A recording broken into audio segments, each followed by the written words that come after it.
Hello friends and my dear students, मैं फिर आ गया हूँ और आज मैं बहुत ही इम्पोर्टेंट डेरिवेशन करवाने वाला हूँ। इस कोरोना वायरस कोविड-19 में हमें अपना कर्म करते रहना चाहिए, क्योंकि हमारा अधिकार सिर्फ कर्म पर ही है और फल देने या न देने का अधिकार सिर्फ ईश्वर के हाथों में है।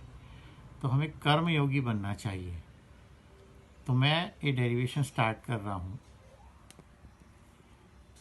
आप जानते हैं हमने इलेक्ट्रिक डायपोल बनाया था और इलेक्ट्रिक डायपोल की इंटेंसिटी निकाली थी। अब इस इलेक्ट्रिक डायपोल को अगर हम किसी यूनिफॉर्म इलेक्ट्रिक फील्ड में रखें तो क्या होगा, वो टॉर्क एक्सपीरियंस करता है। तो हम टॉर्क का डेरिवेशन आज करेंगे जो एग्ज़ाम में बहुत आता है। सो torque experienced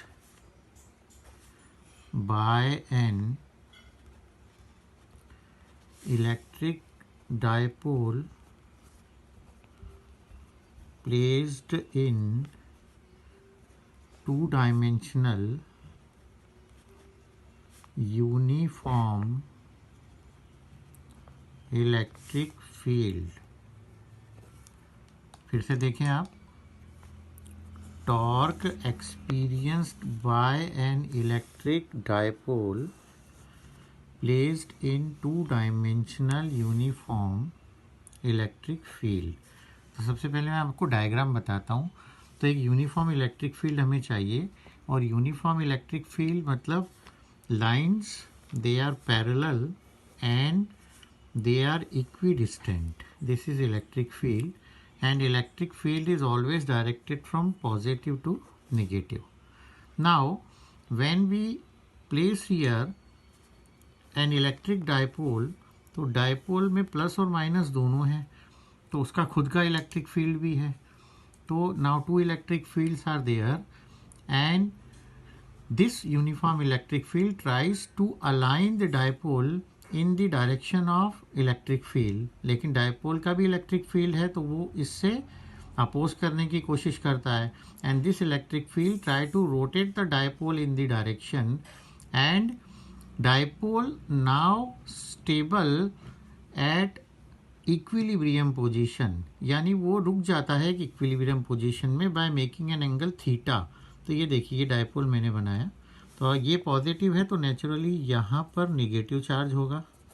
this is A and this is plus Q B, this you know very well, this is 2a and this is p also from negative to positive electric dipole moment.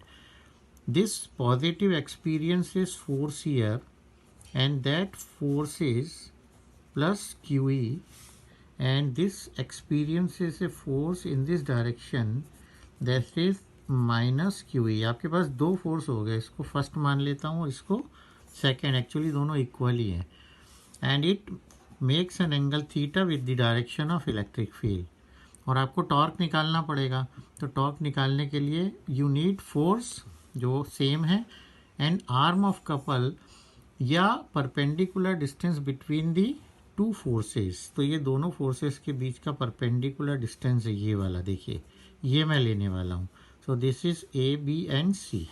तो ये diagram complete हुआ मेरा। मैं आपको फिर से बता दूँ, this is uniform electric field and when a dipole is placed in a uniform electric field tries to align the dipole in its own direction, but there is an electric field of dipole also, so dipole is now comes to rest by making an angle theta with the direction of electric field।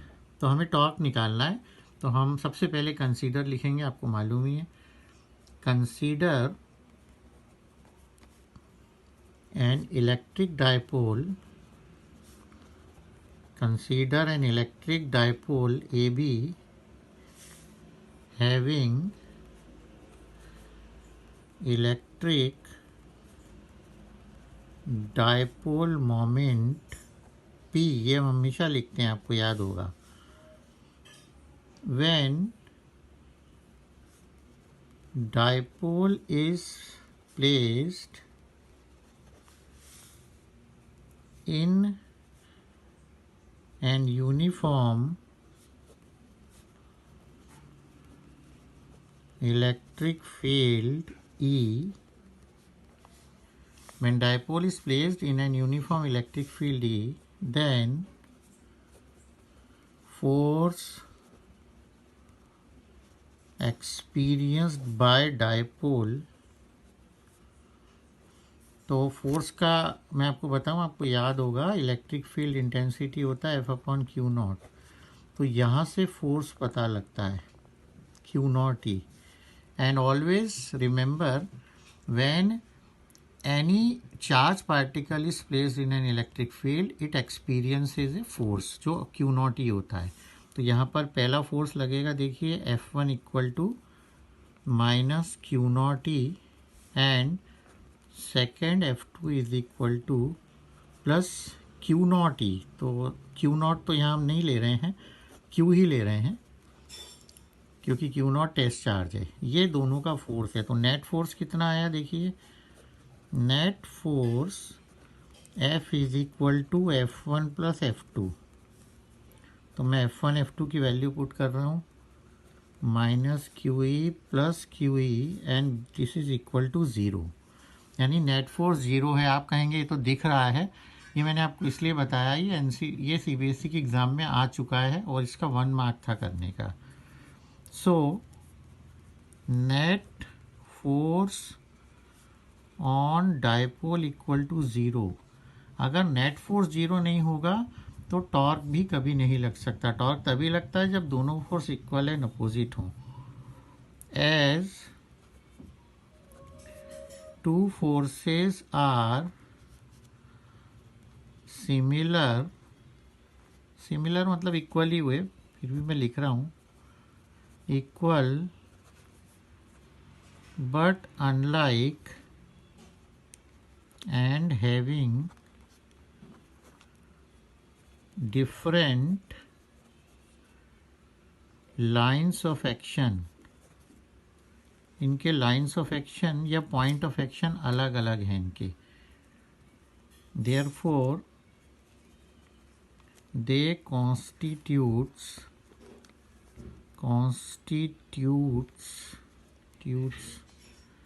एक couple बना देगा. एक couple यानी दो forces का जोड़ा. This couple rotates the dipole due to a torque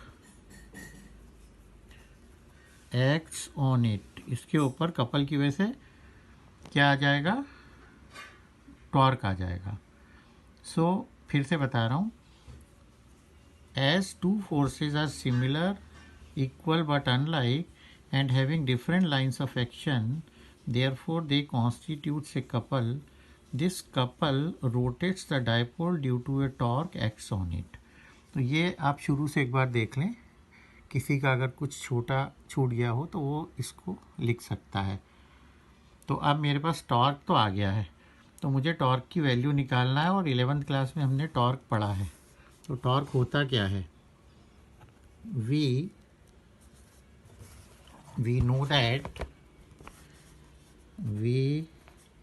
no that tau, torque को tau कहते हैं, फिर भी मैं टॉर्क ही लिख रहा हूँ. Torque is equal to magnitude of either force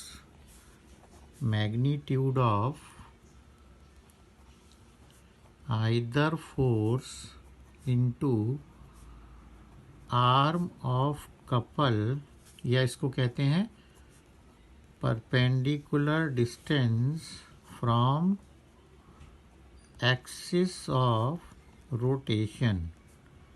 ये मुझे चाहिए टॉर्क. तो टॉर्क को टाउ कहेंगे, इसको मैंने F लिखा और ये R लिखा. अब मुझे F चाहिए और R चाहिए. तो F मेरे पास है, क्या है F, मैग्नीट्यूड चाहिए. Magnitude means QE. तो ये नंबर 2 हो गई. And now we need R. R के लिए मैं अब ट्रायंगल लूँगा. आपने ट्रायंगल याद होगा, ये देखिए ये है ट्रायंगल BAC, ये थीटा एंगल था, तो ये एंगल भी थीटा एंगल होगा, राइट, कोरस्पॉन्डिंग एंगल। सो मैं ले रहा हूँ ट्रायंगल, इन ट्रायंगल BAC, तो मुझे कॉस थीटा लेना है या साइन थीटा, ये डिसाइड करना है। तो यहाँ मैं आपको याद दिला दूँ कि torque is a vector quantity and in a vector quantity always there is a cross product and cross product is AB sine theta. अगर आपको ये नहीं मालूम तो भी यहाँ R निकालना है और थीटा के सामने वाली साइड परपेंडिकुलर होती है, तो you need perpendicular and also you know hypotenuse. So perpendicular and hypotenuse they are sine theta. तो दोनों तरीके आपको समझ में आ रहे हैं।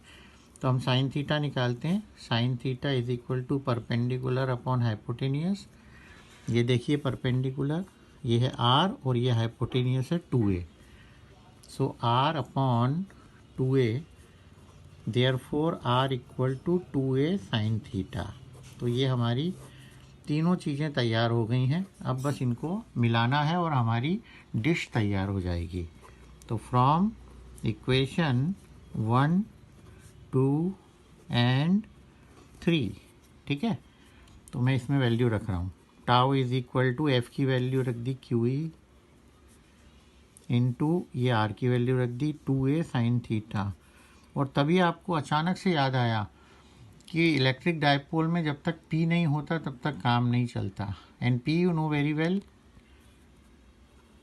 P equal to Q into 2A। तो देखिए आपके पास Q भी है और आपके पास 2A भी है, तो इसको ले लेते हैं हम, P रख देते हैं। Therefore tau is equal to PE sine theta. अब यहाँ ये याद रखें आप कि theta is the angle between P and E, और वेक्टर नोटेशन में लिखेंगे तो P vector cross E vector आ गया आपका।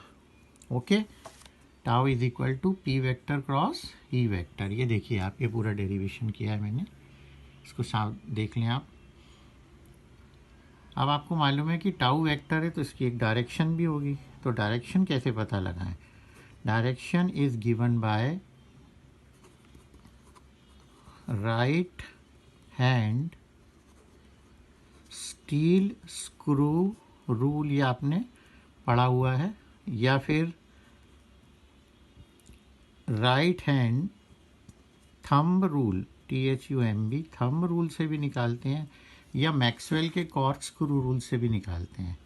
तो देखिए P और E लेता हूँ मैं। मान लीजिए ये है P and this is my E and this is theta, और यहाँ में एक स्क्रू कसूँ, ये देखो ये स्क्रू ऐसे, तो स्क्रू कहाँ निकलेगा? ऊपर, यहाँ निकलेगा स्क्रू। तो ये मेरी टाउ की डायरेक्शन होगी, और यहाँ पर ये n यूनिट वेक्टर है, यानी tau perpendicular to both P and E vector.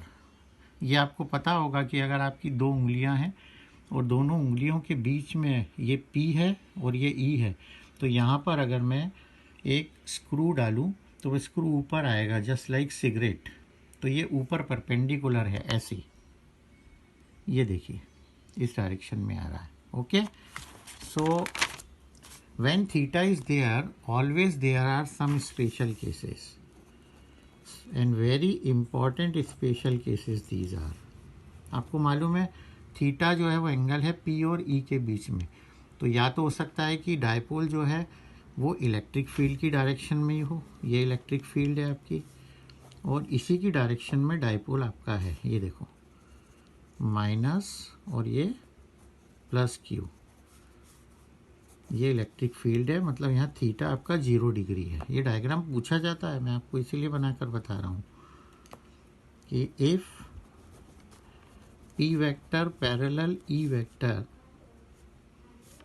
That is dipole is aligned in the direction of electric field, यानी थीटा आपका 0 डिग्री है, ठीक है। तो थीटा 0 है तो टाउ कितना होगा? PE साइन 0, और साइन 0 आपको पता है 0 होता है, इसका मतलब 0 आ गया ये, right. There is no torque acts on it, this is stable equilibrium position, this is stable equilibrium position. ये पूछा गया है और कई बार पूछा जाता है कि स्टेबल इक्विलिब्रियम पोजीशन कब होगी, जब थीटा जीरो होगा। मैं डायग्राम एक बार और बता रहा हूँ आपको, थोड़ा अच्छा डायग्राम बनाते हैं। ये देखिए, ये है ई इलेक्ट्रिक फील्ड और यहाँ पर मैं डायपोल बना रहा हूँ। ये डायपोल बनाया मैंने, here minus Q and here plus Q, यहाँ थीटा इक्वल टू ज़ीरो लिखेंगे। ये स्टेबल इक्विलिब्रियम है। लेकिन ये भी तो हो सकता है कि डायपोल जो है आपने ऐसे रखने की बजाय ऐसे रख दिया हो, उल्टा करके रख दिया हो।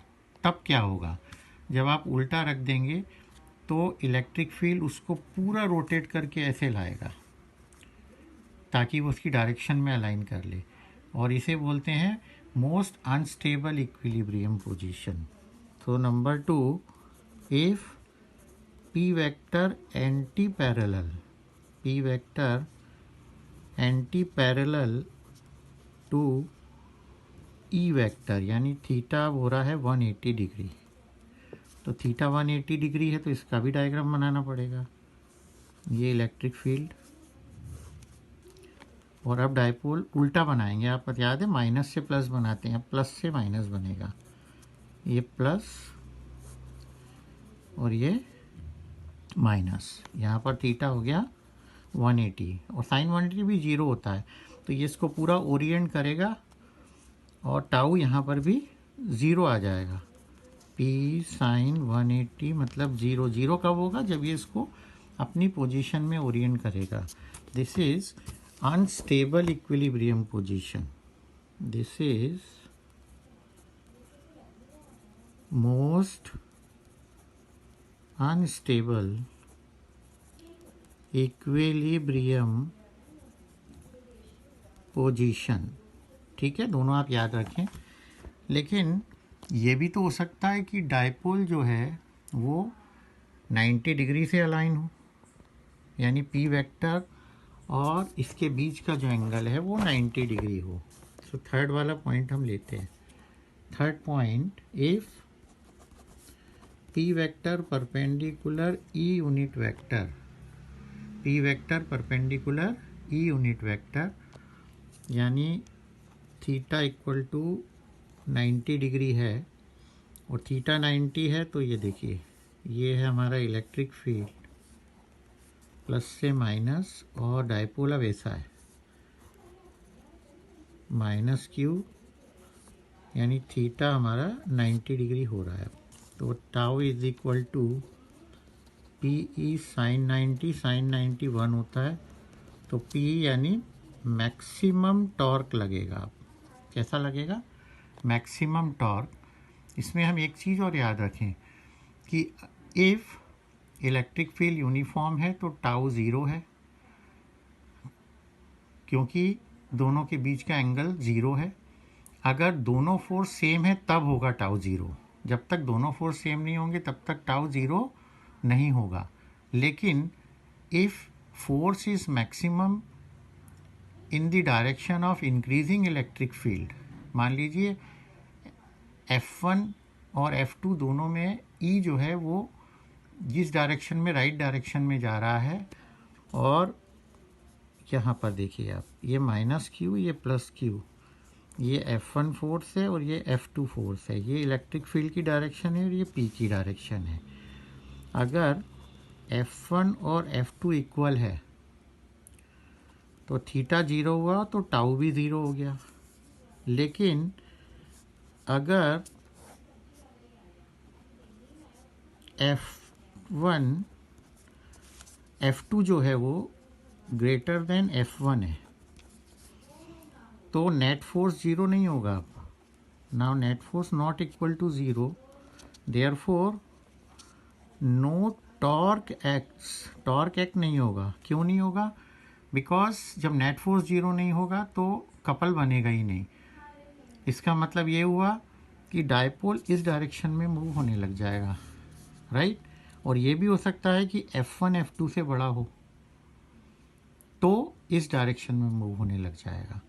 तो ओरिएंटेशन के लिए, मूवमेंट के लिए it is very very important that F1 and F2 both are equal.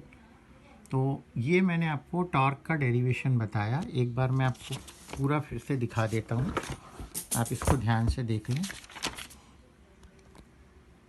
ये देखिए, torque experience by electric dipole, ये पूरा डेरिवेशन है।